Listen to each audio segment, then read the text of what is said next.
We've all been told the same lie since we were children. We were told it in fairy tales, in school assemblies, and by our parents. The lie is simple. If you are good to the world will be good to you. But as you sit here watching this, you know the truth is much more complicated. You've been the person who stayed up until 3 a.m. to comfort a friend, only for that same friend to be too busy when your world fell apart. You've been the employee who did the work of 3 people, only to see the loudest, most aggressive person get the promotion. You've been the partner who gave everything, only to be told you were too much or not enough. It feels like a glitch in the universe. Why does it seem like the bigger your heart is, the more targets are painted on your back? Why does kindness often feel like an invitation for mistreatment? Today, we are going to stop pretending that being good is a magic shield. We are going to look at the cold, hard psychology of why high empathy people end up hurt, the just world fallacy, the difference between being good and being nice, and most importantly, how to stop being a doormat without becoming a cynic. To understand why you're hurting, we have to look at how your brain is wired through the just world hypothesis. It's a cognitive bias where we assume that actions have morally fair consequences. We want to believe that the world is a giant cosmic vending machine. You put in goodness and a reward comes out. When you are a good person, you project your internal map onto everyone else. You think, I would never betray a friend, so a friend would never betray me. This isn't just optimism, it's a survival mechanism that makes us feel safe. But the world is a wilderness, not a vending machine. When a good person encounters someone who doesn't share their moral map, the result is cognitive dissonance. You stay in bad situations longer than you should because your brain is trying to solve a puzzle.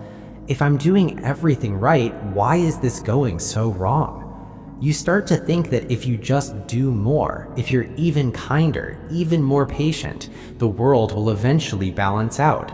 It won't. The universe does not keep a balance sheet of your favors. There's a law in ecology that predators don't hunt other predators. They look for signs of softness. In human psychology, good people often broadcast signals that takers find irresistible. Many good people rank high in agreeableness. They value harmony and hate conflict. To a taker, this looks like an invitation. They know you will apologize even when you did nothing wrong just to keep the peace. You also likely have an empathy gap. You see the why behind someone's bad behavior. You see your partner yell at you, and instead of seeing abuse, you think about their hard childhood. While understanding someone is a virtue, using that understanding to excuse your own mistreatment is a trap.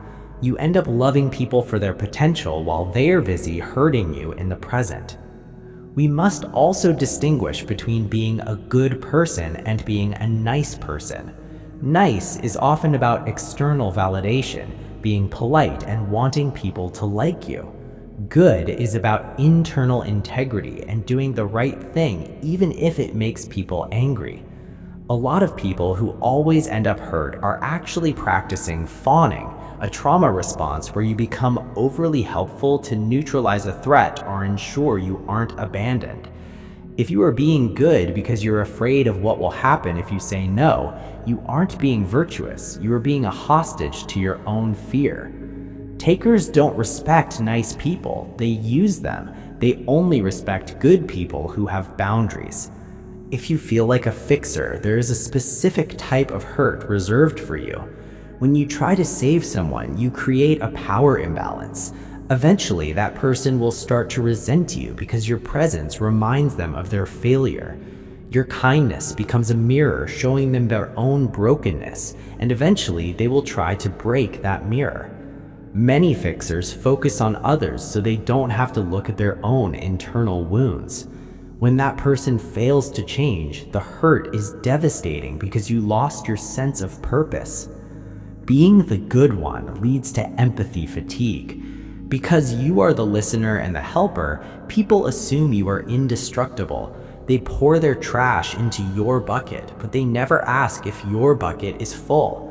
The good person is often the loneliest person in the room because no one thinks to check on the one who is always checking on everyone else. This creates a deep, quiet resentment. So what is the solution? Do we become bad people? No, the world needs good people who are dangerous. A person who isn't capable of standing up for themselves isn't good, they're just harmless. A truly good person is someone who is capable of being firm and protective but chooses to be kind. You must be capable of walking away. Start using the reciprocity test. Stop giving 100% up front.